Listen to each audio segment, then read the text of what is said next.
Welcome to HomeFront Sitrep. I hope you're in for a great show today because I'm just a veteran talking about what's on my mind and maybe yours. You can find HomeFront Sitrep on Apple, Amazon, Spotify, or wherever you find your favorite podcasts. You can also check out HomeFront Sitrep's YouTube channel. Buckle up, the show is starting.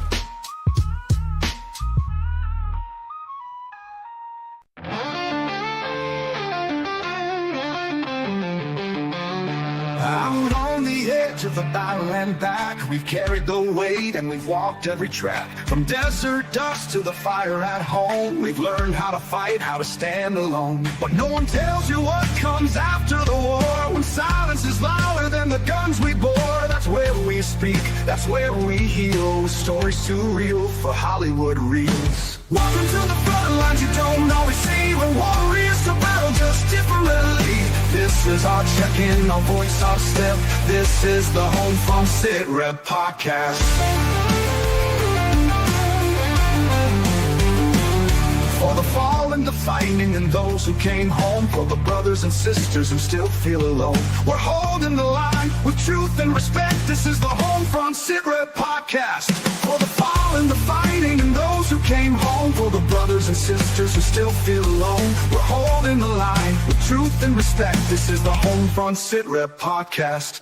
It ain't all medals and waving flags. There's pain in the silence and weight in the bags. But we've got a mic and a mission to share, to tell the damn truth, cause somebody's gotta care. We laugh, we cry, we cuss, we pray. We honor the ones who ain't here today. From basic to battle and back to the block.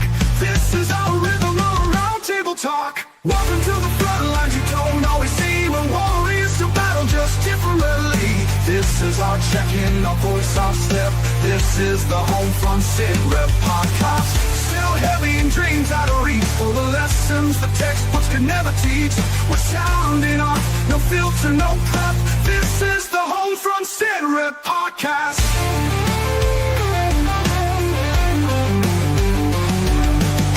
So if you're born with boots or love someone who did, if you swallowed your hurt and kept it all hid, pull up a chair, you're not alone.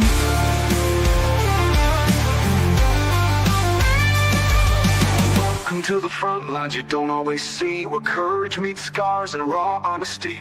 This is our anthem, our truth intercept. This is the HomeFront Sitrep podcast. For the ones still standing and those we've lost yet, for every single story we'll never forget. We speak so others won't forget. This is the HomeFront Sitrep podcast. Real talk, real vets, real life. HomeFront Sitrep podcast, where the mission continues.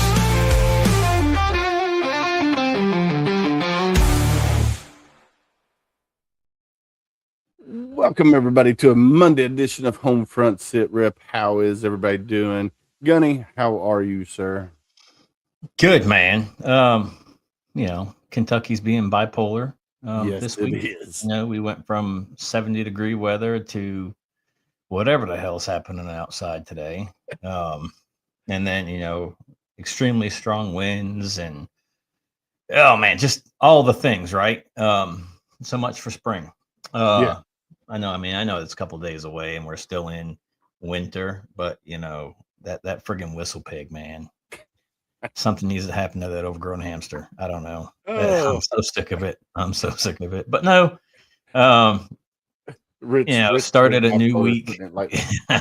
Started a new week of the Chris May performance workouts. Completely different plan for it looks like for this next session. So I'm excited about it. Ended up buying some new equipment just to facilitate what my last workout was. And I'm glad I did because it continued into this workout too. So I'm excited, man. And then, of course, we got a show on Friday. So I got to go up to the shop, get gear, and get ready to head south to do I think it's a charity show down there for polo. And then we'll come back and get ready to take this vacation to Maine. Maybe that's why it's all doing what it's doing. It's getting me ready for what I need to expect when I go home to see my family. Yeah, maybe. I mean, this like you literally said it. I mean, it's bipolar. I'm looking out my dungeon window over here and it's still snowing, and it's just like, bro, yesterday it was 75. I was wearing shorts and a t-shirt it was like 28 degrees when I got home this afternoon. And I'm like, Yeah. man. So, but anyway, I'm not gonna lie, I was in my pajamas all day yesterday. yeah. Had a t-shirt, my pajama pants on. I didn't leave. We did all the grocery shopping and everything that we needed to do on Saturday. And today I didn't leave. I mean, I did my workout, and then of course the trash bins tipped over and all that mess. So I had to go pick all that up, and I walked outside in shorts, and everybody's looking at me like, dude, is there something wrong with you? Not Yeah. knowing, right, that I can't feel anything from, Waist basically down. mid thigh down. I got no feeling. So everybody's just like, Well, okay, it's so snowing, I got you're in shorts. I got home and I took the dogs out. Like as soon as I got home, I was still in my work clothes. I took the dogs out and I came inside and I was doing the dishes and doing some other things because my youngest, of course, Grace went back to college yesterday. Today was first day of classes after spring break for her. And then Lorelai, my youngest, is actually going to New York tomorrow morning. They're jumping on a flight and they're going up Mm. there to New York for I forget what it's for. It's something to do with her charged media at her school. So they're all going up to New York. She's going to get to see the Big Apple, and it's one of her bucket list things to do is go see the Big Apple. And uh, luckily, she gets to go on like a discounted Yeah. price. Like she's granted they still got to pay for this, got to pay for that, and food's going to be expensive. They got to pay for the Metro Pass and Subway Pass, and But the they're metro's not bad, man, and yeah, the it's like subway the $35. subway's not either. I mean, it's it's minimal to travel that way. I mean, when I go up, I park in Hoboken, I park in New Jersey. It's 100% cheaper to park in friggin' New Jersey than it is in New York anywhere. Yeah, So I park over there, and then I take the subway over, and then just do subway everywhere I want to go. yeah, If I'm in Lower Manhattan, I'll walk place to place because everything's pretty close there. And then go up to Midtown, and a lot of things are real close in Midtown too. So it just yeah, depends on what they're going to be doing, what they're going to be seeing, and of what everything's going to cost. But yeah, New York's not too awful bad this time of year. It won't be bad. You won't have the huge smell of urine and trash like you do yeah, in the late yeah, spring, early summer. So, I mean, the mojo, you can smell that everywhere. It doesn't matter. So, yeah. So Rich is making his rounds. He was on YouTube. Now he's over on TikTok. So he's making it. He's making his rounds over here. And also I that's see. just showing us more views, man. That's I all I know. I care. love it. I Look, we got love to it. go to all of them, Rich. And then Ty Cobb is up in here as well. Why is it? Uh, Facebook is being weird today for some reason. But yeah, so people are making their rounds. Betsy Ross has been on TikTok already, and a bunch of other people. So I want to give them a big shout out there. And then plus all the people that are watching today. Lorelai, my youngest, found out that she got the Bonner scholarship. So That's I'm awesome. proud for her today. She's super excited about it. And if you don't know what the Bonner scholarship is, it's a community service scholarship. And during that, when you have the scholarship, you have to do all these community scholarships to keep or community projects to keep the scholarship. So when she's at college during spring break and other things, they'll be going into the community there in Columbia, and then plus, traveling to different states and doing community projects, Yeah. which is right up her alley anyway. That's something that she loves doing is having that servant's heart and working within the community, whether it's with Dare to Care or Operation Victory, and that's just what she loves doing, and she can show her leadership skills doing that as well. So, Right.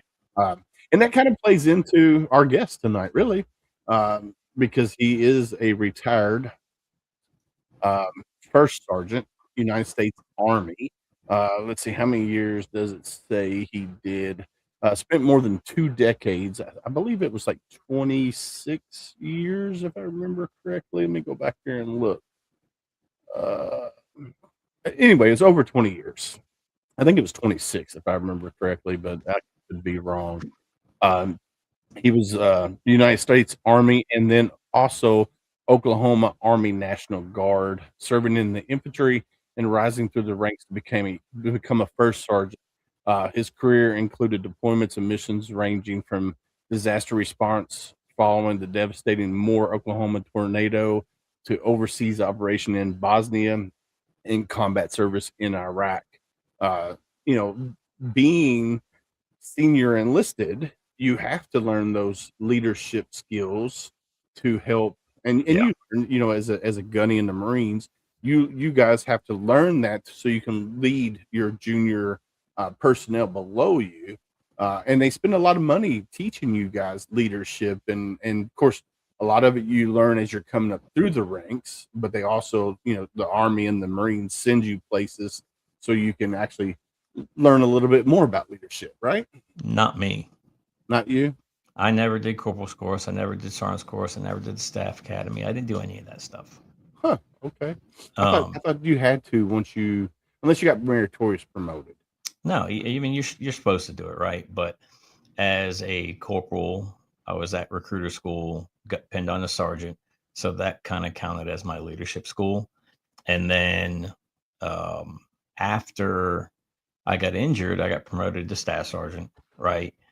And because of the surgery after surgery after surgery after surgery, I just couldn't go to the staff academy. I couldn't go to the advanced course, and got promoted to gunny. All my leadership was all hands-on leadership. And I'll say it till I'm blue in the face. They can teach you all they want, Yeah. but you don't truly learn leadership until you get put in that position. Yeah. Right. And that's when you figure out what type of leader you are. Yeah. Yeah. No, I would agree. I mean, even like with me, you know, getting corporal, and then right before I got out, I rated, you know, sergeant. They didn't pin it on me because in the infantry and the Marines, if you're getting out, they're not going to pin you sergeant. But when I got changed, it's changed. Well, it's changed. It might have changed now, but when I got out, it was that way. And when I got recalled, you know, they're like, all right, we're going to pin sergeant on you because you rated. But if you look at my second DD 214, it still says E4. So I don't know. I don't know. It's one of those things. But yeah, I learned, you know, leadership from my senior guys that I followed, you know, and then also examples of, you know, like First Sergeant Shine and a few others that that I had much respect for in the way they leaded the junior Marines. Because you know, you have some leaders, man, that want to lead by fear. Yep. You know, and that those are the well, ones. It's fear, it's rank. You know, just because you have a certain rank, you know, yeah, you're going to respect the rank, but you don't have to respect the person. You know what I mean? Right. And it's one of those things. And that's the way I am even now in civilian side. Like my boss, you know, sometimes likes to play that power trip, and I'm like, no, you're going to give me the respect that I'm going to give you. If you respect me, I'm going to respect you. And we had to have a sit down conversation, and I think he understood where I was coming from, and it's been better ever since. But anywho, that's enough about that. Yeah. So, like I said, tonight we got retired U.S. Army First Sergeant Aaron Hudgins coming on, a combat veteran, leader, and advocate whose life journey reflects both the strength forged through military service and the resilience required after unimaginable loss. And I'm just going to leave it there, because if you want to find out what we're talking about, you're going to have to stay tuned so you can understand what we mean when we say unimaginable loss, because it's tragic. It really is. And it, yeah, I'm just going to leave it there. So let's bring him up. What do you think? You ready, Gunny? Yep. Let's do it. Let's bring him up. Let's see if it'll put me over here. No. All right. Welcome to the show, sir. How are you? Outstanding. 2 scoops of hood, brother. Awesome. Well, first off, I want to say thank you for coming on and hanging out with Gunny and I for this little bit over an hour for our show. Do me a favor, introduce yourself to the world of HomeFront Sitrep. Absolutely. So yeah, you guys are pretty much tracking. It was 26 years. You are correct of service. I was actually AGR, so I spent the first 4 years, you know, just your traditional drilling soldier, where they just 1 week in a month, 2 weeks out of the year, full-time pride, lived it, loved it. Then I got the opportunity to come on as an AGR. So basically, I got to come on full time, meaning I got to do it all the time, which I just had to learn how to be an admin guy. Really, it went from trigger puller to admin like overnight, and it was like learn policies, procedures, what it takes to get a unit out the door and downrange to do some pew pewing and some free bullet day. So that was an eye-opening experience. So I spent the first couple of years just completely drinking from a fire hose of admin. Yeah. Like, what in the hell does all this mean? So yeah, I got to experience one national disaster before I crossed over to a full time, which was the May 3rd tornado in '99, which was the big F5. If you know anything about Oklahoma, it came through. It was a mile long tornado. Now I'm from Arizona. I've never seen a tornado, never heard of them. All of it's just like a myth to me, And so when I first got here, I saw what it actually does and how it skips around and picks and chooses which street it wants to land on, when it's going to turn left, zig, when it's zagged. It blew me away. It absolutely blew me away. I've never seen anything like it. I couldn't comprehend, how it could take a door off a gun safe, but then not knock down any of the bullets that are on the top shelf. Yeah. Suck out a dually right out of a garage, but then leave the Honda Civic completely where it was at. Like, it made no sense. So I got to see that for absolutely for what it was. When it came out, I was blown away. So, but at that point, it kind of stuck with me, man. I love the Oklahoma people, because I'm not from there. I'm from Arizona. So it was a different kind of people. And I got to the point where I was like, you know what? I like it, because my goal was to become a Marine. That was actually my overall goal. I thought I was going to take a breather before I went. But then, the AGR thing came out, and it kind of like stuck with me. And I was like, well, I don't see any reason why I need to cross over. I'm liking my guys. I'm liking where I'm doing. I got to go to, Bosnia. Then I got to come back, and I did Katrina. And Katrina was like the Wild West show. We could do a whole show of nothing but Katrina. And just things that we saw, and it was just wild. You would have never thought that this was happening here in the U.S. Like, it was like a third world country. Yeah. With the things that I saw and the people, what they were doing, it just blew me away. So, but after Katrina, I did. You're absolutely correct. I went to Iraq, got me some time down there and the sunny side of Iraq with all the sand and beautiful people. They were absolutely magical. Loved us. We all shared in the same love for each other, and came back. And then when I made 8, that's when I found I got to meet my wife. And she was a stone cold badass. So a lot of people don't realize that, but she started right out of high school. She went into the 82nd Airborne. And she did 18 months right out of the chute out of high school. 82nd Airborne, Iraq. She's down there the same time I am, but we're in 2 different locations. We never ended up running into each other. So when we came back, it'd be 2 or 3 years more. When I finally made 8, she made 6. And that's when we actually ran into each other. So that's when the connection was actually made. It was much farther into our careers. So, and she was one of the first, and a lot of people don't realize that she was one of the very first NCOs to ever go and attempt to do infantry. She was one of the, when we first opened up in 2016, and the Uncle Sugar said, hey, if any of you ladies want to try some of this sweet action, here's your ticket. And she was like, I'll take one ticket to go. And so she rolled out, and so I had mad respect for the fact that she went out there. But she was about 2 feet. So she couldn't throw a hand grenade 90 feet. She could throw it 88, but she couldn't throw it 90. And so they sent her home. But her plan was to go back. It wasn't like I guess you guys told me. She wasn't like that. She was one of those that were like, I'll see you. I can learn. I'll be back. I'll be right back. She did the 12 miler. She did that. Under the time lapse, she carried her, 45-pound ruck, and she had no problem. So, and she was there a lot longer. A lot of the other guys that showed up there, when they started thinning the herd out, she was there for almost the majority of it. Oh, man, that's awesome. I had a lot of respect for the fact that she never gave up. It was just something that and I told her, I go, honestly, as an infantry guy myself, I've never experienced where I had 90 feet of open terrain to throw a 5-pound, metal ball. Yeah, never. we were always like in a vehicle or we were in an alleyway somewhere. But 90 feet, it's like unrealistic. But the standard is the standard, and Yeah, she yeah, respected that. So did I. So that was where. But yeah, she was one of the first. So I yeah. That's awesome. in fact she did that. So Richard LaMonica says, "What's up, roomie?" Yeah.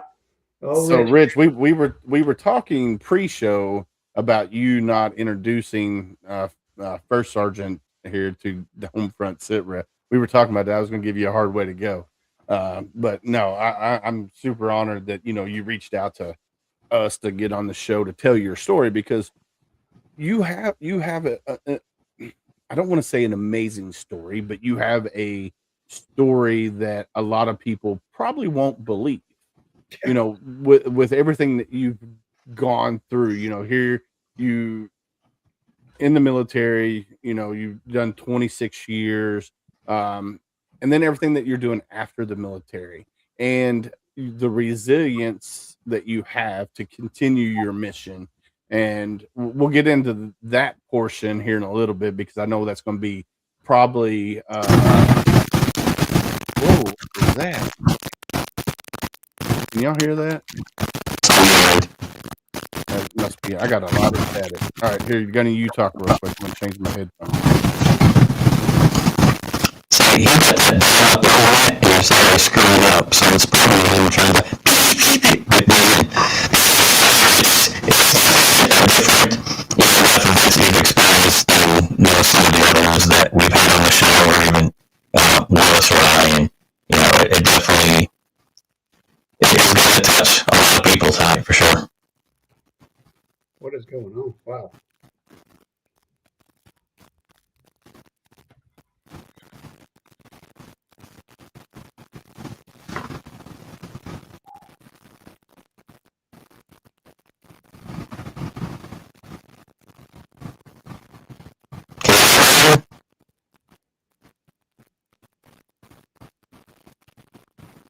Trying to see. Can y'all hear me? Yeah. It's just. And there's just a lot of static. I don't know what it is. Weird, Hold on. There we go. Let's do that. I don't know. Something happened. It just a lot of static for some reason. I don't know where it came from, but holy cow. Yeah. Sorry about that. I don't know if y'all heard it on your end, but it was just crazy loud. Yeah, it was.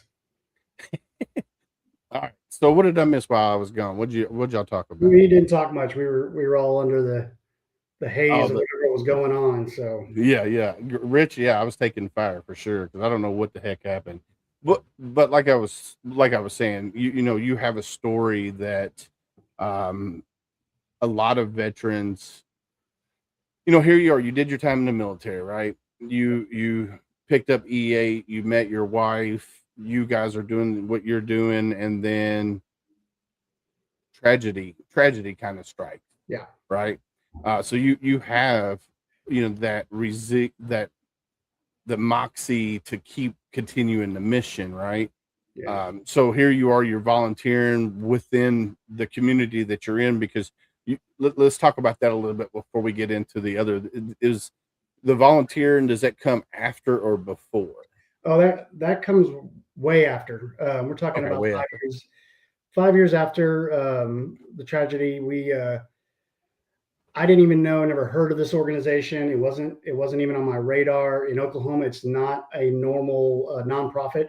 So out of nowhere, I get an email. I'm getting out of the Army, and I get an email that says, "Hey, we're with the Travis Banyan Foundation. Would you like to come on a expedition?"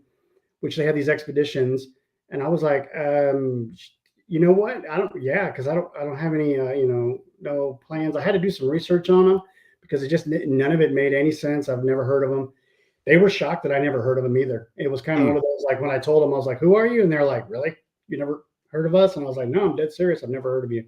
So yeah, it came up 5 years after the fact, and I went, and it was a life-changing experience. That was where my flip my switch, and I was like, you know what? I like this. I've never been around survivors. I've never, it's a completely different world. And it really did change me for the better, because as you're getting out of the service, you kind of need to find you need to find another tribe, and you need to find, because we need that camaraderie. We need some people that understand and relate to us, because we're not cut from the same cloth. We're not like civilians. We have our own people. We have the way we talk, the way we interact with each other. It's not anywhere near the same. And so, I was glad that came, because it came right when I needed them the most, because I was still recovering.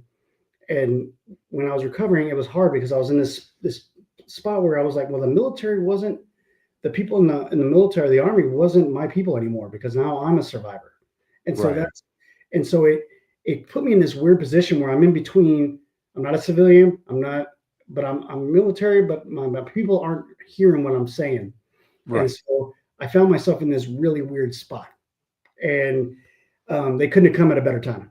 And so I'm grateful a lot for the fact that they came in when they did, and that email has changed my life for the better. And I've never looked back. And so it's gotten my family involved. My kids are involved. They do a lot of missions with me.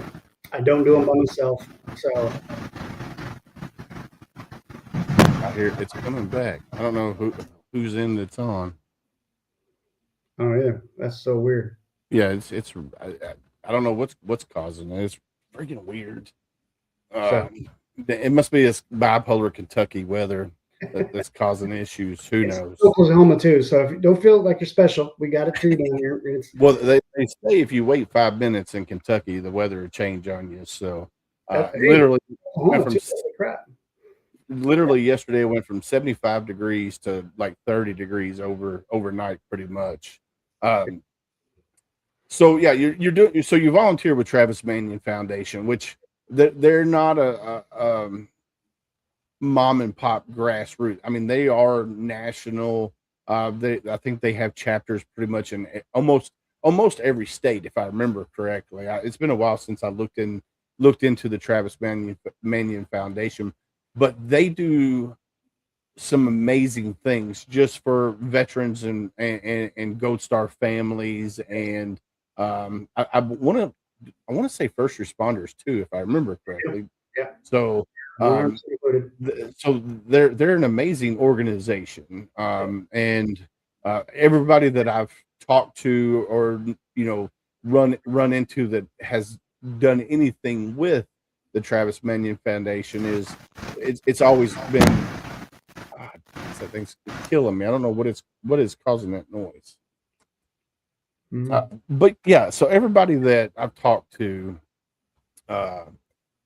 has stated that it's a great organization. They really take care of you, and they help you when you need it the most, and then you're able to go back and be are they team leads? Is that what they do when they? I mean, they call them mentors. You can be they're called Spartans. And we have different categories depending on what it is that you do.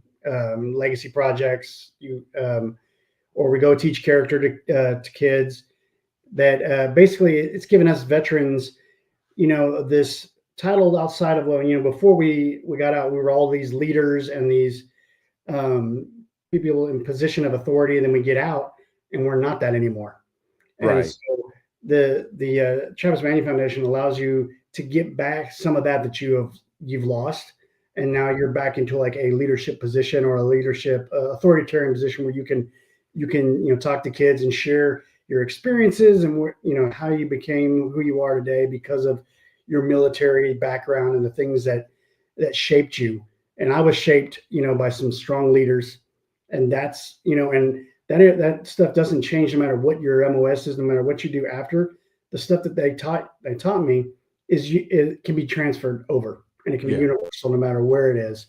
So it allowed me to give that back. And I'm like, hey, I got this great story about when we did this. And what I learned from it was X, Y, and Z. And they were like, oh yeah. And so we make it where people can relate to it, and they can go, oh, okay, that makes a lot of sense. So that's exactly why I'm with them. Yeah, and that's what I like about a lot of these organizations. I mean, you put it, you nailed it right on the head when you said that when we get out of the military, we lose that sense of camaraderie, we lose that sense of purpose, and we talk about it numerous times here on the show that you have to find your passion when you get out, right? You have to find what drives you. So for me, when I got out the second time in 2004, I found my purpose kind of right away, my passion, and that was volunteering at nonprofits locally. There's an abundance of nonprofits here in the state of Kentucky and just in the city of Louisville, in general, because I'm 25 minutes south of Louisville, but and there's a whole plethora of veteran nonprofits here. Some are good, some are bad, and over 20 years, I've kind of, you know, on the outside looking in on a bunch of them, and I'm like, oh, that's a cool organization, or hey, that's a really great organization, or oh, stay away from that organization. So I kind of learned the ins and outs. What's going on, Matt, with the Life Liberty show? Um, so I learned, the ins and outs of a lot of these nonprofits, and I've seen a lot come and I've seen a lot go. But for me, volunteering at these nonprofits and not being on the board, but just volunteering, right? And being around other like-minded veterans, right? And hearing their stories and doing everything that they're, let's bring Gunny back up. Let's see. I don't hear it now, Gunny. I just restarted the entire system. So yeah, every time I unmuted my mic on my end, it did it. So okay. Well, hopefully we don't take no more fire. Aaron, and he was just like when you were trying to fix your stuff. So we'll see. I don't know. Yeah. Does it we'll again? see. I'll just sign off and I'll send you words of wisdom video, I guess. There you go. But yeah, so you have to find your tribe. And then your tribe kind of changed. And we're gonna touch this hot. A fair warning for anybody who's watching, or anybody who's listening. This is the part of the show that's probably going to get a little close to the heart, especially if you know somebody who's been part of the 22, or if you've thought about becoming one of the 22. So this part might be a little triggering. So I just want to go ahead and give that fair warning out there now, because this is the part of the story where your story changed drastically. Yeah. And here so you met your wife. She was an E6. Yep. You were E8. Yep. So let's tell that story, how you guys got together and all of that first, before we get into the 22 part. Gotcha. We have a beautiful love story. It's, we met down there in Norman, Oklahoma. We started chit chatting because she was my subordinate at the time. And I, was like, hey, I'm going to be in charge. You have any questions? She was like, are you going to be as worthless as the last E8 that was in this position? And I was like, whoa, that's a bold thing to say. And for whatever reason, that triggered me. I was like, you know what? That's pretty hot and bad all at the same time. I don't know why I'm into this. So, that started the trend. And she was extremely confident. She spent her first 3 years in the 82nd Airborne.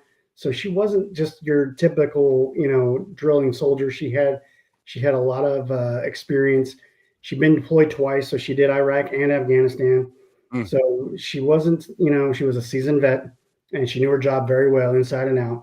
And like I said, she went and tried out for the infantry. She was going to go back, but she was so close, because when she was going on her third deployment to Afghanistan, that's when she started getting ready and gearing up, because this was going to be the one. And if she would have graduated from infantry school, she would have went right into this deployment.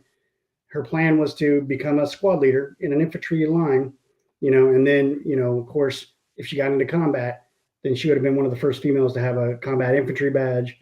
She was also a Caddo Indian. And so she was going to be the first female warrior of her tribe. So there was a lot of eyes on her to go, wow, this could be a first. This could be it. Like they sent her up to Alaska to train to be infantry, which was crazy. But so that's where they sent her. She comes home. She's a little down, but she's not out. And she's like, well, I'll just go on this deployment, come back, and let's do this, And so she had the attitude of like, hey, you know what? I'll just come back and I'll do it, and then we'll go from there. She didn't want to stay in the infantry. She just wanted to be able to prove that she could do it. Right. It wasn't anything like, yeah, I want to hang out with a bunch of smelly guys and talk trash all day. She wasn't like that at all. She was just like, I just want to see if I can pass, and then go from there. And so that's what I was really intrigued me about that. She had two beautiful daughters. They're both teenagers, and so we have a big blended family. We don't waste any time. We get married pretty quick, and we got this house, and we're running and gunning, man. When you have a big family, it is complicated. And then when you're both military, you got dual status military. You have to figure out some ways to get home quick, pick up kids, drop out kids. Dinner. There is a logistical just menace. And then she gets the call for the third deployment, and that's where things get complicated for me because I'm the stay-at-home father now. I'm not when we deploy, it's like, oh, the man goes and the wife stays back and she's going to take care of the household. It's flipped. I'm a first sergeant. She goes forward. I stay back. And I have never got my ass kicked more in my life than being the stay-at-home parent. It made me completely realize and see the homestead in a completely different way of life. Because I was like, it could be done. Yeah, I knew. And we take for granted that someone home. But when you lose that other person, and now it is all on one to do everything. How many children? 5. We had 5 kids. Mm. So, and we got two of the teenagers. They're not drivable yet, so I'm still got to get them to places. They played traveling volleyball. Mm. So now I've got 3 sons. They all play soccer. So I got soccer, now I got volleyball, and I've got to figure this out. Plus, I'm still AGR, so I still got my job. I got to be there at 6:30 in the morning every day. And the Army does not care that you are the stay-at-home parent. They're like, that's neat. See you at 6. That's exactly how it was. There was no sympathy. There was no like, oh man, hey, people do it all the time. And you're right, they do. I don't know how they do it. And I'll tell you what, for 8 months while she left for deployment to get trained up, I don't know how I got to where I got. I'll be honest with you. I had never gotten, every day was a logistical nightmare of, I got to get this kid here, this kid over here, this kid to this school, I got lunches, dinner, all of a sudden these kids have this unbelievable fine palate and they can't eat the same thing every day. I'm like, when did this happen? Overnight, man, overnight. I got chicken, steak, they're like, oh, I just want salad. I'm like, who are you? And so every day was like this. And I was like, and you can't talk to them like they're soldiers. They're not. They don't answer. They don't take orders. You get 2, daughters that I've never raised daughters. I've raised, boys. I've never raised daughters. And all of a sudden I'm being sent to Walmart to get things on aisles that I didn't even know existed. Yep. And I'm like, what? You want me to get what? No. Nope. Yeah. Send me a picture. Yeah. And I'm like, what? I'm in lanes with my phone, like doing this, scanning back and forth. Like, is that it? Is that it? And they're just cracking up. They think it's hilarious. And I'm just trying to get out of there without, being the creepy guy, And I was like, oh God, and it was like this every day. There was something I had to go get or pick up. I was like, well played. And I had never been on a journey like that. And so that whole time was the chapter of challenges, because if it wasn't for my tactical experience, and Sammy, you are 100% correct when you talk about schools and leadership schools, you don't learn nothing from those leadership schools except the fact that you may learn something about a form, or you may learn some little trick that someone does, and that's like, oh, that's kind of cool. But other than that, you don't learn squat. Yeah. And I went through every Army school they got, and I didn't learn nothing except for I can fill that form out better than you. That's about all I learned. But leadership, you're absolutely correct. It is hands-on, getting your butt kicked on the daily, learning from your mistakes, and then resetting yourself for the next day to go, you know what, I jacked that one up. You have to have humility. You have to. It's not a suggestion. You have to. You have to accept the fact that you don't know what you're doing. And I had to accept that as a father and as a leader. I'm like, if I can make it to lunch, it's going to be a gift, but I never thought about tapping out. I just had to figure it out. You know what I'm saying? Yeah. And so when she broke her hip, and that's what happened, she was down at Bliss and she broke her hip. that brought her back. They put her in the WTU, the Wounded Training Unit for the Army. You either went to Fort Riley or you went to Fort Hood. Fort Hood is where they sent her. And when they told her that it was, when she went to therapy, that, this is going to be it. Your time is going to come to an end. You're going to be medicaled out. That's when things started to slowly deteriorate. Now, I will tell you this. She didn't give up any of the signs. She didn't give any of the indicators that we were trained to look for. I didn't see it. There wasn't anything there. Anytime I asked her, hey, are you solid? She was like, I'm solid. And in our house, solid means exactly what it means. And so that's exactly how I took it. And she never once gave me any indicators that, you know what, I am feeling this burden that I am going to now become not an asset, but a burden on the family. And I don't know where I'm going to go, and I don't know what I'm going to do. And we didn't really talk about it. We just kind of was like, hey, what do you want to do? And she was like, well, let's go back to college, when I'm out, and we'll go from there. And I'm like, okay, we'll figure it out. She's got the GI Bill. She's got all the indicators. And when she came home, it was in April. I think that was the realization that this is actually it, because she hadn't got out yet, but it's happening when she came home, and you face your family and you face everybody, then it becomes more real. When you're deployed or you're outside, you're just talking, and it's just, one day when we get there, but then that day has come. And so on April 29th, 2018, my wife ended her life. And no, I didn't see it coming. Neither did our kids. Yes, they were home. I was the one that found her, and I found her in our closet, and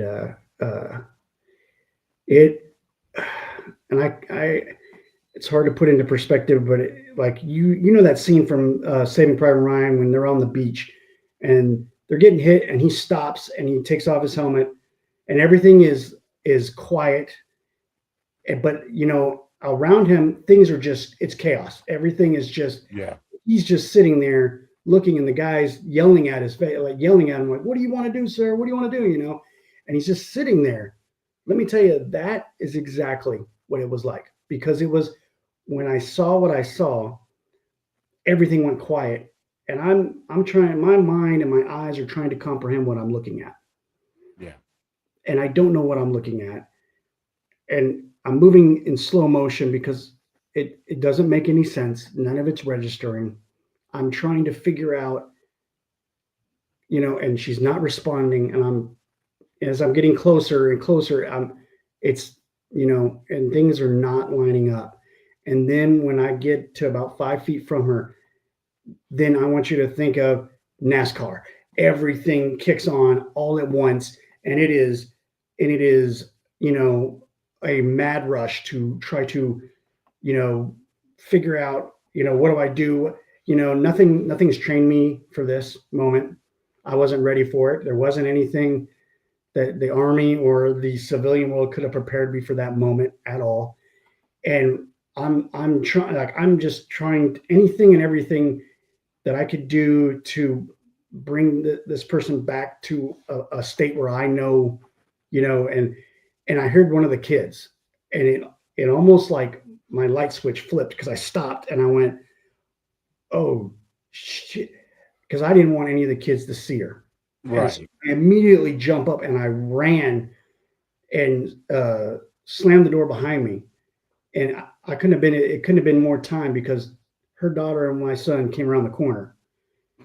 And I was like, I need one of your phones right now, because I had left my phone in the other room, and, trying to pry a phone away from a teenage girl to call 911, but not tell her why I need to call, is not a very easy conversation to have. Right. And you have to almost get violent. And when they've never seen that before in you, it scared all of us at once, because she started shaking, because she doesn't understand why I need her phone. And I don't want to tell her why I need her phone. And so this is all like I said, it's NASCAR. Everything is speed. Time is of the essence. I'm not on a range to call in a 9 line. I'm not in that state because I'm trying to figure out who do I call? What do I call? Like, it's not making any sense because I don't know who I should call first, and I'm all over the place. I go from, having my shit down to I'm not in the right state of mind. I am all over the place. And, when I finally called 911 and she's asking me, she's like, what do you need? What is it you need from us? And I'm like, I need everything. I don't know because I'm not a doctor. I'm not I don't know what I need. I just need everything. And she's like, sir, that's not a request. I don't know what you're asking for. And I'm like, just bring it, bring everything. And she's like, sir. And then like my kids are right there and they're like, what's going on? They're freaking out. And I'm not helping the situation. I'm making it worse because I don't know what to say. I don't know where to send them, and I'm like, and the lady's like, are your kids there? And I'm like, yes. And she's like, get them the hell out of there. And I was like, yeah, it's a good idea, because it's not clicking what I should do next. Right. And so I opened the door and I just send them. I'm like, just run.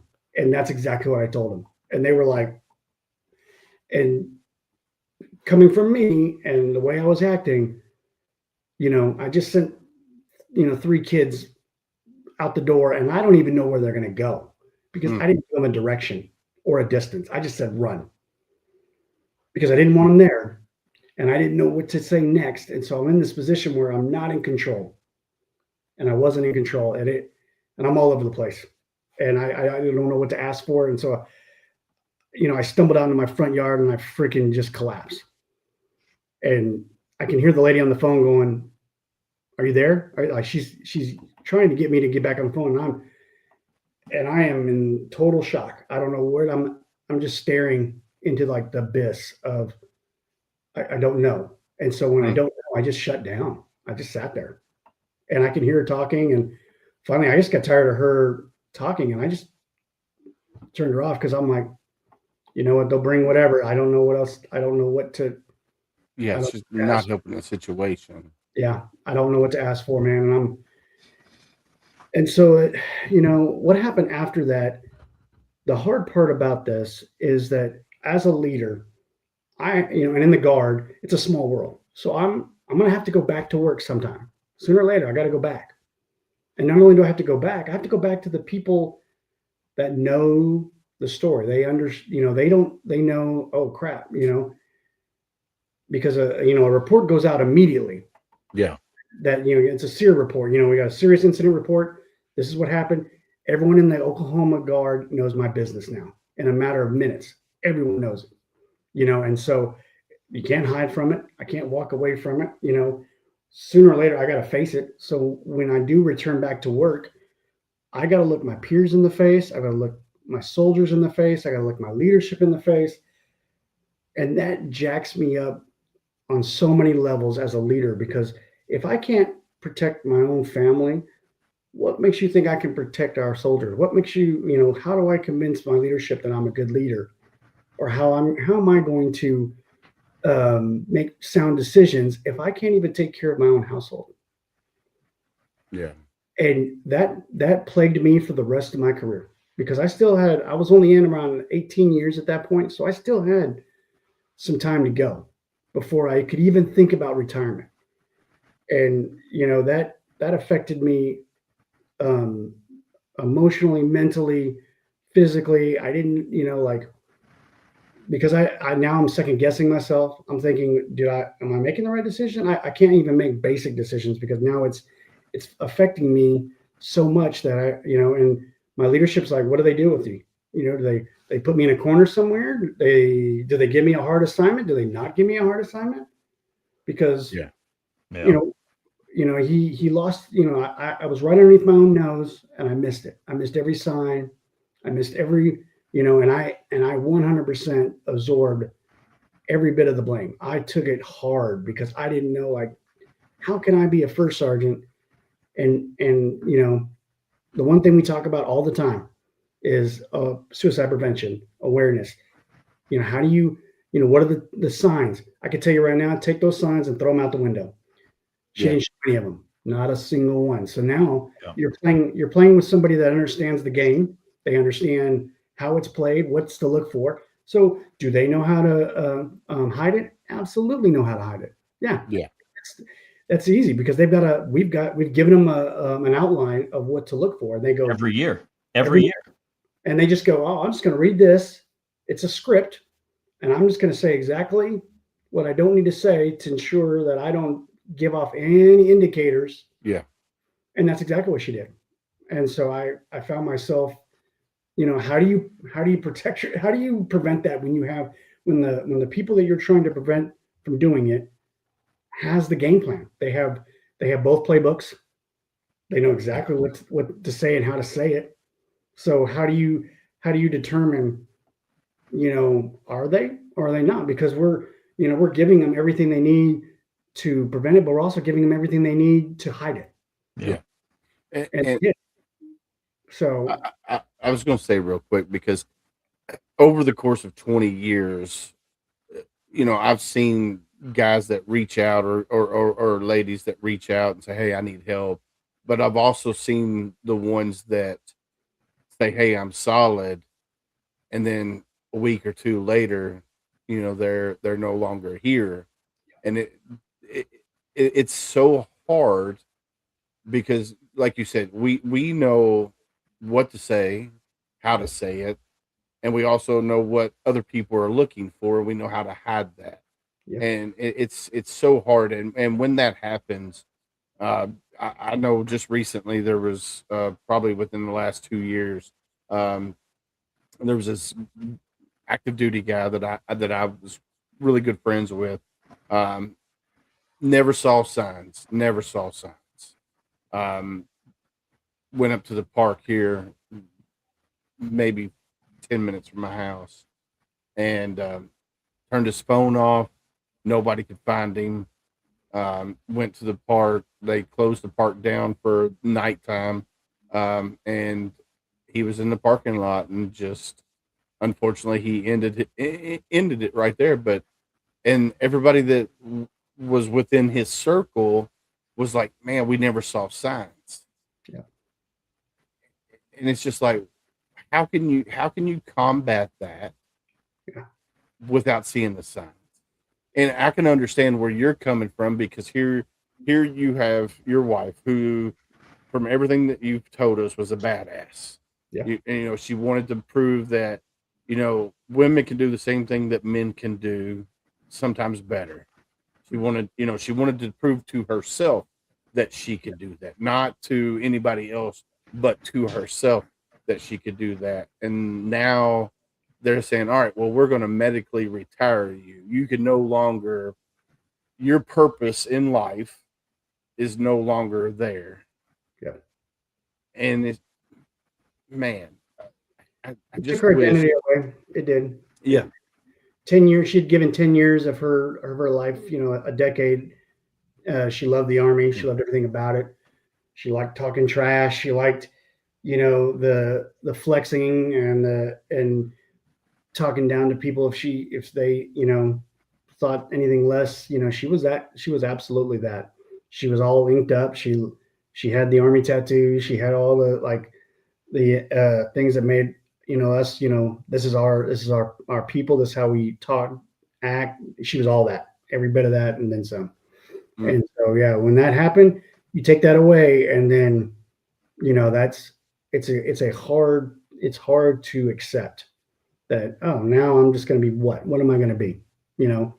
Civilian, or you could be a veteran, but it'll never be the same. You'll never be, you'll never be part of that cohesive team and that camaraderie like that again. Even with the veterans, and we still come together, but it ain't like that. It ain't like how it used to be. It's not. Yeah. And so, and it's different when you retire, right? Because you go out on your own terms. Mhm. So I didn't get to introduce myself earlier. I was medically retired. I spent 14 plus years. It took 2 years and change for my package to get approved. From the time my package got approved to my retirement, actual retirement date was like 10 days. So my package gets approved. I get 2 days to get out of the Marine Corps, and I left as a gunny. Yeah. And I know the feeling. You friggin' go from leading, training, mentoring to, and I say this all to nothing. And I don't mean it that way. I have my wife, I have my kids, I have my friends, but it's not the same. No, no, it is not. And so you understand exactly that her mindset was like, Yeah. Well, now what? Yeah. What am I going to be? Who am I going to be? And I'm like, what am I supposed to say? I don't know what you're going to, cause I'm still in. So it's almost like I got that survivor's guilt. Like I'm still in and she's having to get out. She's only a 6, her plan was to make it all the way to sergeant major, and I'm like, yeah, I feel you, but I don't, but I'm not sharing that, and so I took that hard because I didn't know how to put that out there where I was truly understanding, because I don't, and I don't know what to say, and nothing's gonna be take the place of it. You're like, well, Yeah. And so, yeah, and in like 10 days, it was 100% that quick. It went from our sergeant, she gets home and she's home maybe 8 days, maybe. And she's like, you know what? I just don't have it. And and it messed me up. It's taken me years, 5, 7 years now. And I'm still replaying every conversation, like, everything that I could possibly figure out. Where did I miss it? Where was that little? You missed something, yeah. The eye twitch, the body shift, any of those little indicators that I went, there it was. And I'm still to this day, I'm like, and it eats me alive to think about, I missed a beautiful person, from keeping him here because I couldn't, relate anything to get her to stay, and I look at it a lot now because, like, when I try to think about her mindset, and I try to put it in the contents of calling for fire on your own position, because that's in essence what she did. She was in a foxhole. She was fighting her demons, these unknown group of enemy. It was her PTSD and her regret and all her, and her meds and just all these things. And so she's on a hilltop fighting this enemy, and she's 3 feet from me, and I can't, and I'm right there, and I couldn't be in that foxhole with her. Yeah. And when people talk about this and they go, well, why didn't you call somebody? And I go, well, if you look at it from a soldier's point of view, when we're calling for fire and the enemy is about to overrun you, you're taught to get rid of all your equipment. You're taught to destroy commo so it can't be used afterwards. So why would they call you? If they're mentally being overrun in their head, the last thing that's on their mind is that they're going to call for support. Yep. Yeah. And that's exactly that's how I was able to process it in a way that I could understand where she was going. And I was like, she was on a hilltop being overrun, and she just could not, because when you're at that point, it's, you go into the ammo's out, and then, you have to make a call, and you have to call on your position. And that's exactly. And unfortunately, I don't think she wanted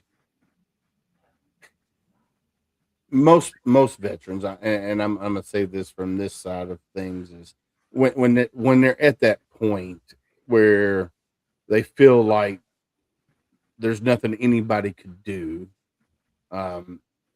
that the best option, best course of action is for them to become part of that 22.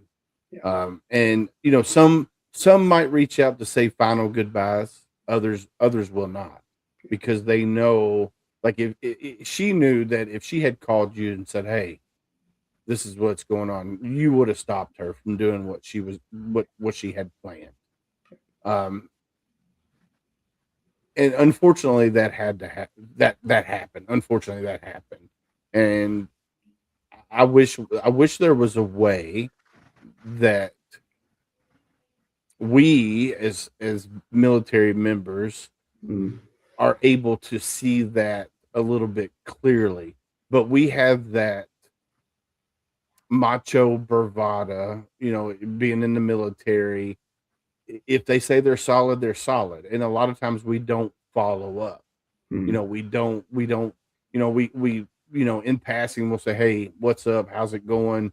But we never ask that next hard question. Yeah. How are you really doing? And that's something that we talk about on this show all the time, is ask that next hard question.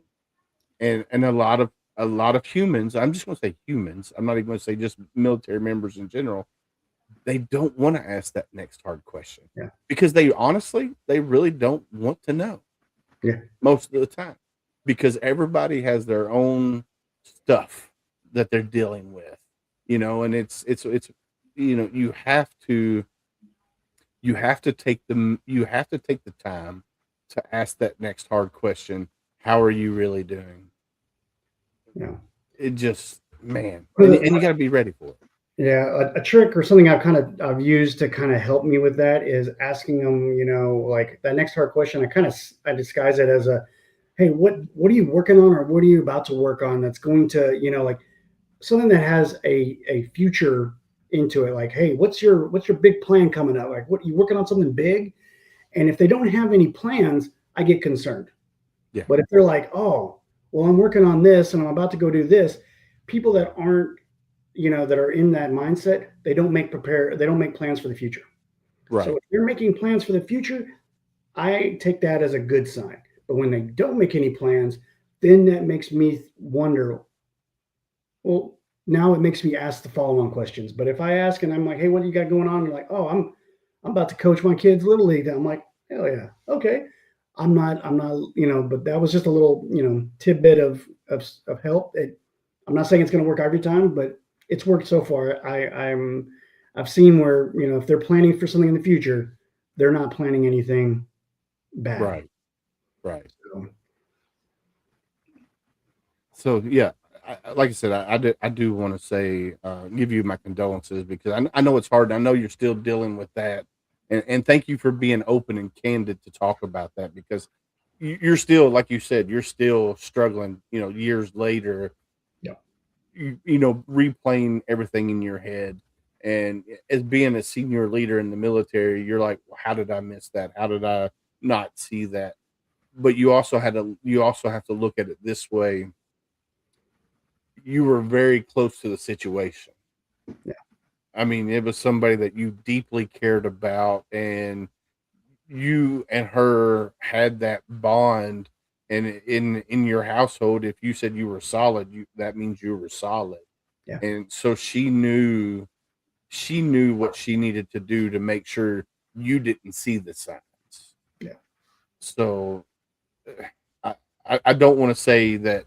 I think she might have done that to protect you, in her own brain at that time, with fighting the demons that she was dealing with at that time.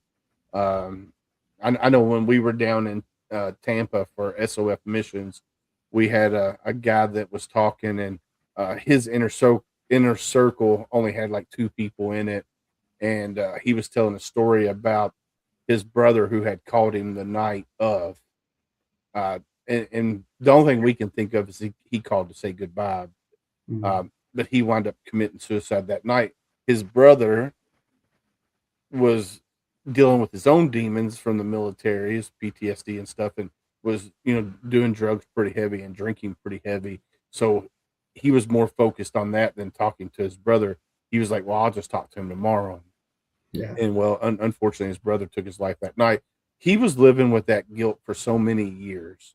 And for him to open up to talk to us about it was a big step for him.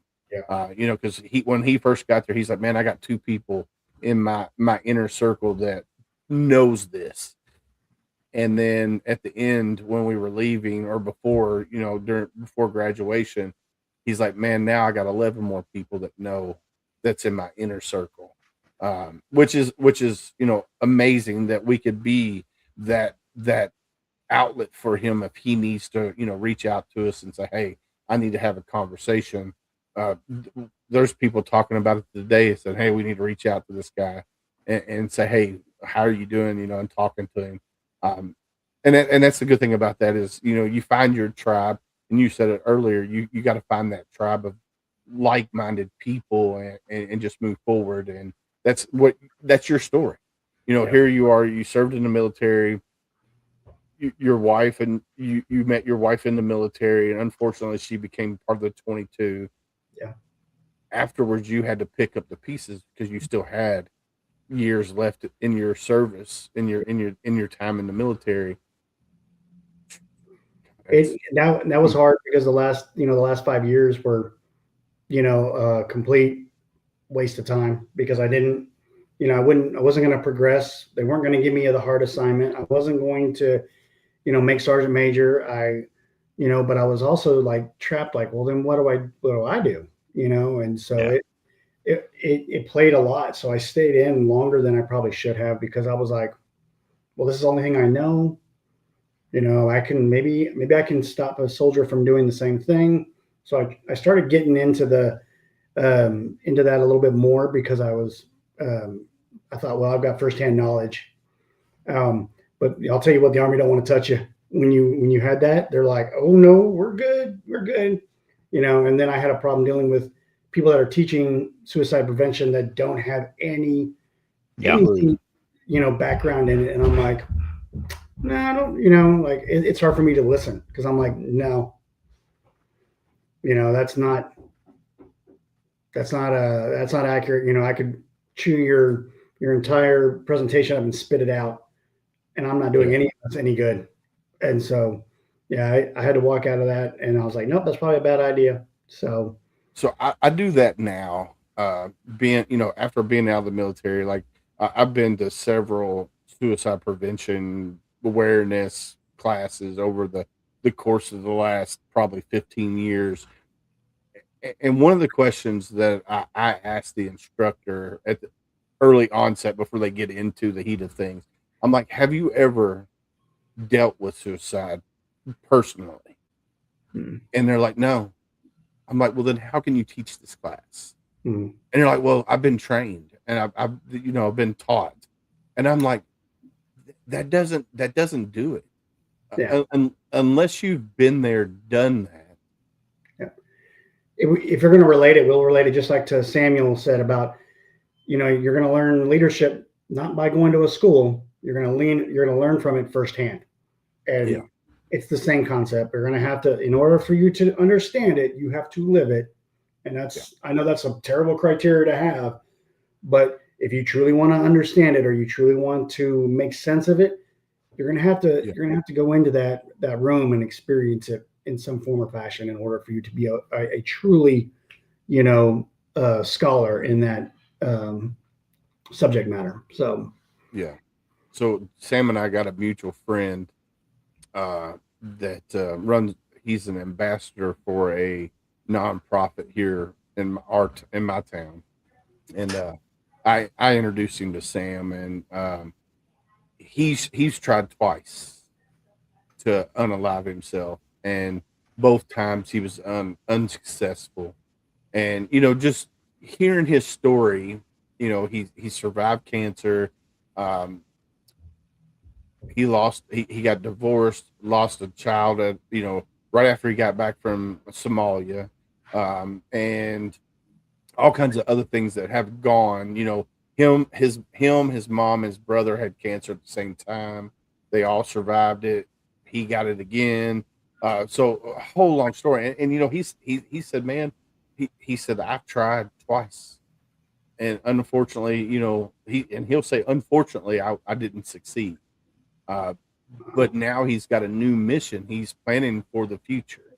He's got a new mission now. He's an ambassador for a great nonprofit out of Nashville, and they're doing amazing things. And when I talk to him, I'm like, hey, what's the plans? We got the Vietnam Traveling Wall coming up, and he's spearheading that coming into town. And he's making all these plans. He's got remarried, and it's just amazing to see when they have those plans. And you just got to keep moving forward, unfortunately.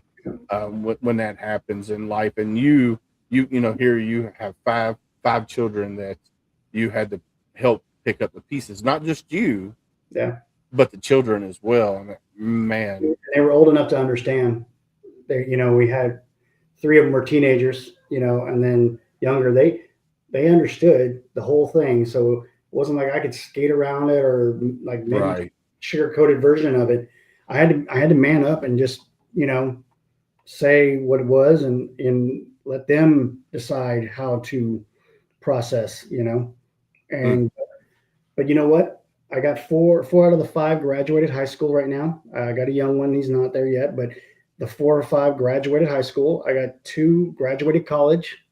So mm, at the end of the day, yeah, something terrible happened, but out of those kids, they were able to process and move forward, and that's amazing in itself because Yeah. we don't give kids way enough credit for being resilient yeah, as they are. And if they can survive that, and they can survive anything that's even close to that, and then go forward in life, man, that's a beautiful thing, And I look back on it now, and I live by a quote that says, "I've learned to love the very thing I wish never happened." mm, Because my kids are in a better place than the direction they were technically going. None of them wanted to go to college. They were all like content with being, oh, we're just gonna stay home with you, and I'm like, no, you're not. No, but now, they took it and they went, maybe I need to do something with my life. I've got this small window, and they ran with it. And I got mm, one that owns his own business, another one that's starting his own business. The 2 daughters, one graduated from UCO, another one's at Arizona State. They had no drive to be in college whatsoever. So that's mm, awesome.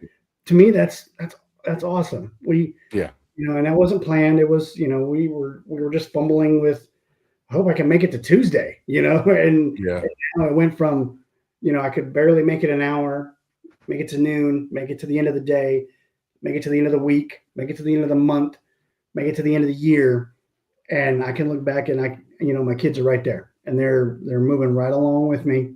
I went back to college and I got a degree. And so, and I dedicated that to her because our plan was to go back to college when I yeah, got back. So I went back to college and I got that degree for both of us. And I went to the college that we wanted to go to. We're diehard OU fans. If you're from Oklahoma, you're either OU or OSU. I went to Yep. OU. We lived right down the street. We were Sooners, man. And so I went back to college. I got my degree. I got a picture of me pointing up to the sky because I was like, "This one's for her," So we have figured out a way to climb out of that darkness, and and I look back on it now, and I'm like, I hated every minute of it, but you know, look where I'm at now, and yeah, look who I'm talking to. Do you realize I've had multiple podcast interviews? I've had a couple of magazine articles. Like that was never on the resume. I was never going to do anything like this. I have an interesting story for you guys to hear about. And now here I am on your podcast sharing my story. And yeah, it's tragedy, but yet it's not. It's kind of like that double-edged sword that I speak about. So I yeah. look at it and I go, man, I'm doing great things and I'm getting to do and meet some amazing people and I'm collaborating with some amazing organizations. And it was never the plan. None of it was. Yeah. So That's where you just have to keep charging forward and find your purpose, your passion. So your passion now is way different than it was oh yeah. then. Now you have a whole new passion, and it's inspiring to see the resilience, not just in your children, but you as well. Yeah. Because I know I can honestly tell you if something happened to my wife, dude, I don't know what would happen. Yeah. I mean, she's been for 23 years. She's been my my rock, my everything. Now, granted, we have our fights, and there's days that I'm like, all right, I'm out, I'm bouncing. But there's other days I'm like, no, this is where I need to be. That's where he put me. The man up there put me here, and he put me here for a reason. And I don't know what I would do without her. I'll tell you right now, my daughter, back in 5th grade. She's getting ready to graduate. She's a senior this year. Back in 5th grade, she had a plan. That's terrifying that my child, 5th grader at the time, that had a plan to not be here any longer. And man, I don't know what I would do without my kids or Julie, my wife. I mean, it's terrifying. It is terrifying, especially when you talk about, everyone's put into a group. If you lose your spouse, you're a widow. If you lose your parents, you're an orphan. But what do you call someone that loses their children? There is no name for it. No. No, there's not a group for it. There's not a title for it. And we know that this is a category, and yet we still do not make it a category. Yeah. That is how, that we refuse as a culture and as human beings, we refuse to accept that that's even something we want to put on paper. Yeah. So that should tell you how big of a deal it is when you lose a child, or when they're, it's in a category that isn't a category. Yeah. And so that just should tell you right there. That's how big it is. So my mom lost my brother in 1994. My brother was 10 years old. And I will tell you, still to this day, 30 plus years later, she still struggles because there was nothing out there for a parent that has lost a child. Yeah. Like you said, there was stuff for me. I lost my brother. My sisters lost their brother. There were stuff for us. Yeah. But there wasn't nothing for my mom. Yeah. And it's just like, I agree with you. There should be something there. Now, I will tell you, there's a lot of great Gold Star foundations out there. Yeah. No, there really is. There's a lot of great ones out there.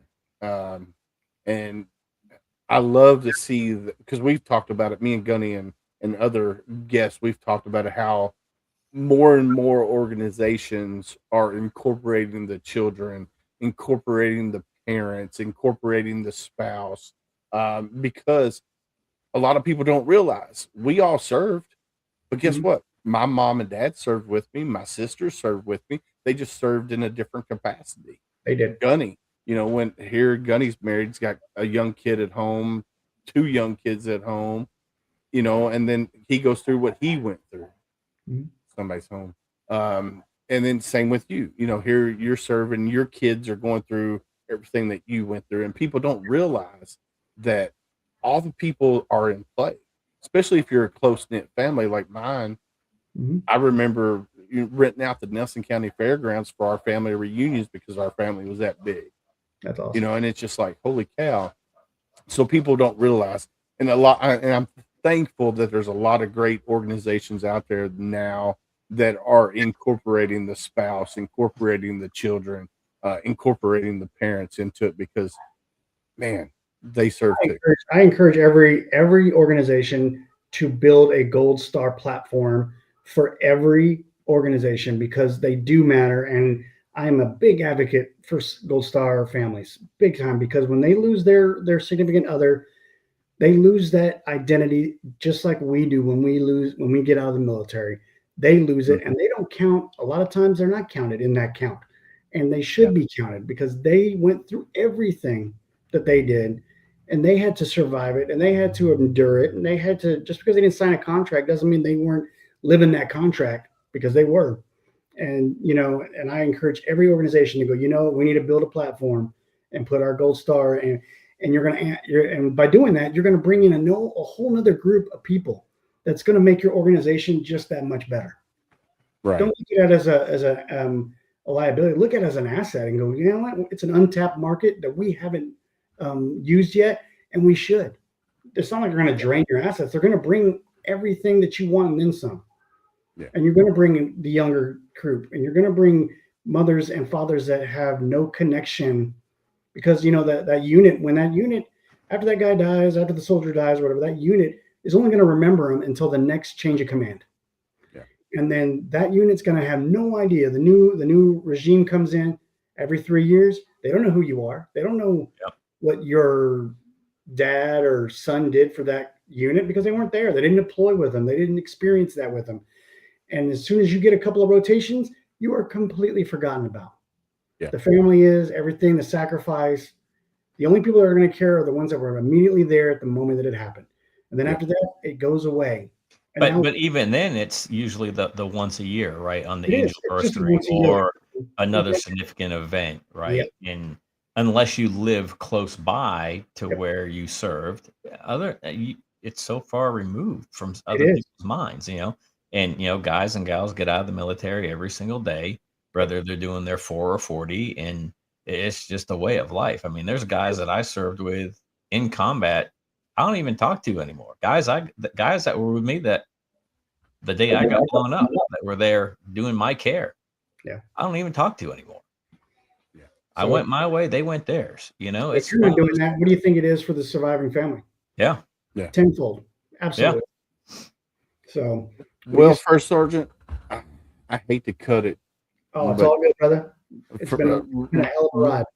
Man, I do want to say thank you again for coming on here and telling your story. And man, it's a powerful one. If let's do this, if you could say something that you want people to take away from your story to take forward with them, what would it be? A bad day moving is always better than a good day standing still. It's never going to be a right time to do it. So do it. Keep moving forward. Just keep going. It's a storm, man. You'll get through the storm and it'll be on the other side. You'll see something completely different. Just keep moving. Move. And you'll be fine. So any day that, a bad day moving forward will always be better than a good day standing still. And that's what I want people to take forward with them. I love it. I love it. Thank you. Thank you again for coming and hanging out with Gunny and I. It's man. And Rich, I'm mad at you. Your roomie, I'm mad at him. But anyway, thank you again. We're going to drop you down in the green room. If you got to go, we understand that. We're going to wrap up the show real quick. Do it. Man. What do you think, Gunny? It's powerful, man. And we talk about the 22 a lot on the show. We've had other spouses on the show, and I think this is the first time that the spouse has also been a service member. Yeah. Right. And not only that, but a senior leader, and get in the perspective from the husband. And as a senior leader, it hits differently, and hopefully there's people out there that are watching or that will listen later. And, sometimes with your spouse, you got to dig a little bit deeper, because we do set up those barriers with our spouses. We don't want to look inferior or weak to our spouses, no matter if it's the husband or the wife, right? So it's one of those things that maybe you got to dig a little bit deeper sometimes. And we talk about it as the next our question, but yeah, dude, it's definitely a different perspective, and moving and touching, and hopefully there's a lot of people out there that take something away from this. Yeah, I hope so too. I mean, you have to ask the next hard question. You especially if you're dealing with service members, because like we said, they know what to say to not let people know what's going on up here. They know exactly how to, especially active duty, right? When we went on block leave every Christmas, what we get? We got that stupid brief, and it was the same brief PowerPoint over and over and over and over again. And then now there's other programs out there like Assist and some of the other programs that talk about, the prevention. And it's like, they're teaching you what to and what not to say. Yeah. Yeah. All right, Gunny. Well, so are you going to play the video as my words of wisdom, or are you going to, we're going to do, I didn't upload the videos from earlier today. because That's your fault. I know I got home late. Okay. Which ones you want? Which ones you want? Or you got it? The first one. No, I don't have it uploaded. Well, heck, far. So the first one you sent today? Yeah. All right, let me see if I can email it to myself real quick. Well, let's My go down youngest. as you're trying to do that. We can do the, our hashtags and stuff, and then we can All right, go I'll into let the you work joke. on that while I do this. Yeah, now I gotta find the daggum banners, man. Here, I'll do. See what Oh, you happens got when it. I don't run the show sometimes. I know, right?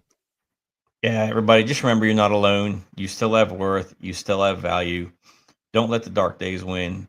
Surround yourself with people that are going to build you up and not tear you down. And if you follow your passion, I promise you'll find your new purpose. In the silence of your struggles, remember, though unseen, you are deeply held in the hearts of others. You are not alone. To every veteran who carries unseen scars, know this: you're not alone.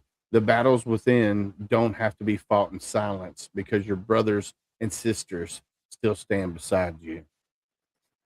The uniform may come off, but the bond remains. And together we heal, together we rise, and together we carry each other forward.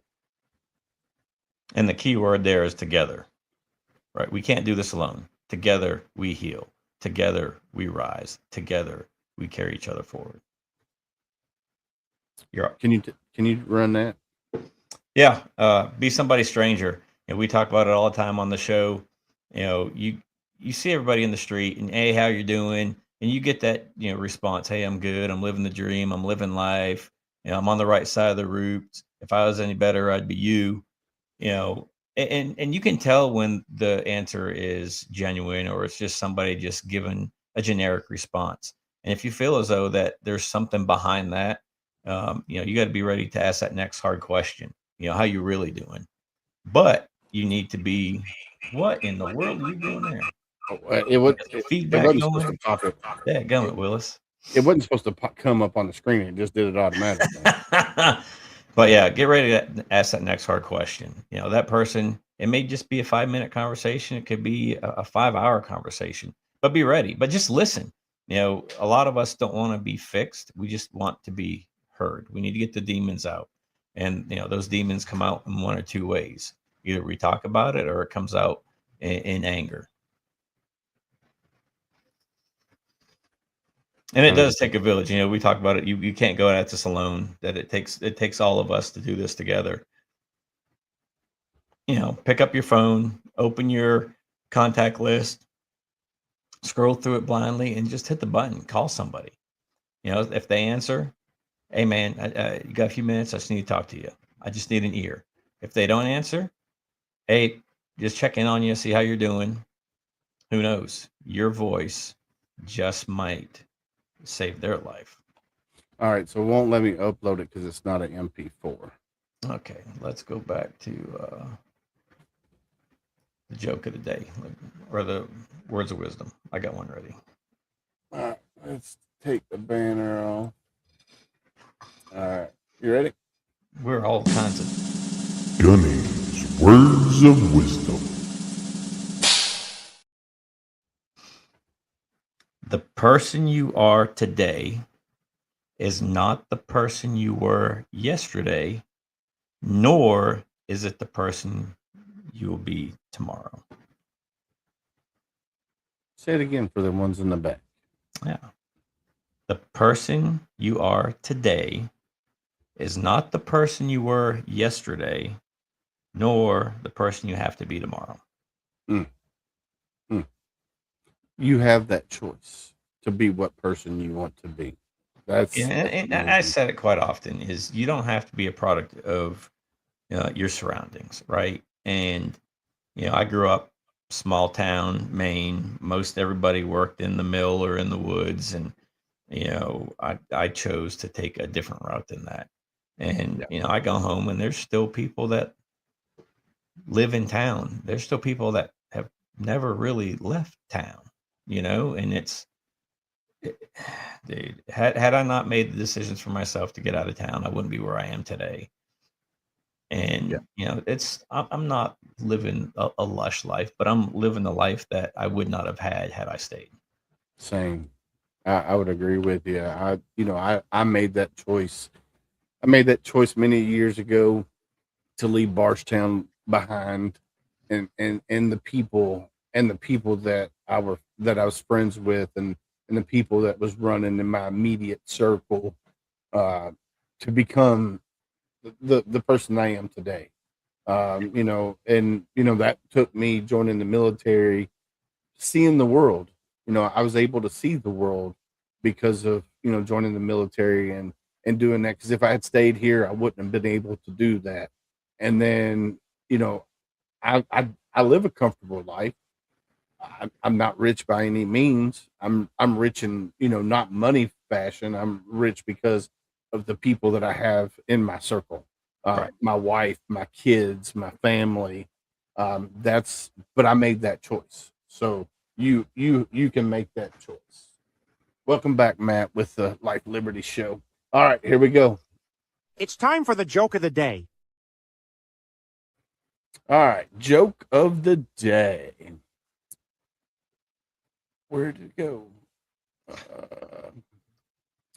Why aren't Army soldiers super cool?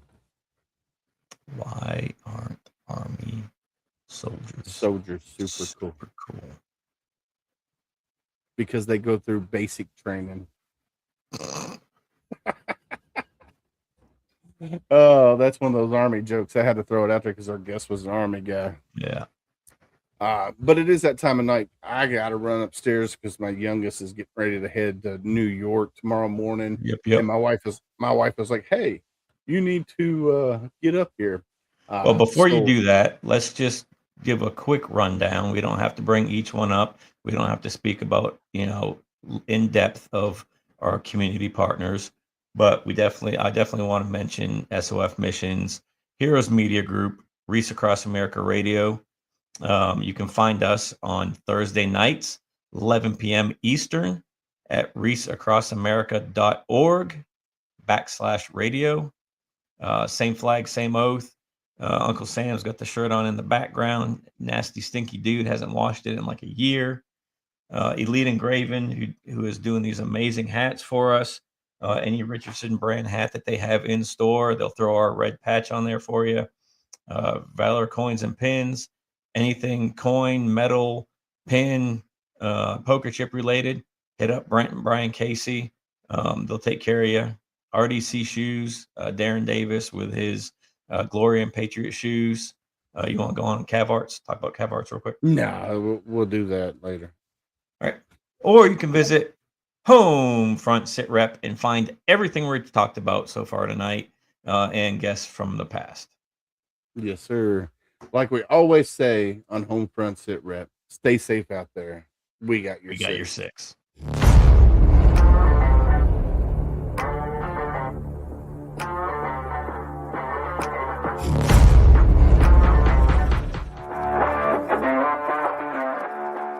Thanks for listening. Hope you enjoyed this show. Suggestions and comments are always welcome. Cannot wait to have another great show with y'all. Don't forget you can find HomeFront Sitrep on Apple, Amazon, Spotify, or wherever you get your favorite podcasts. Stay safe out there. I got your six.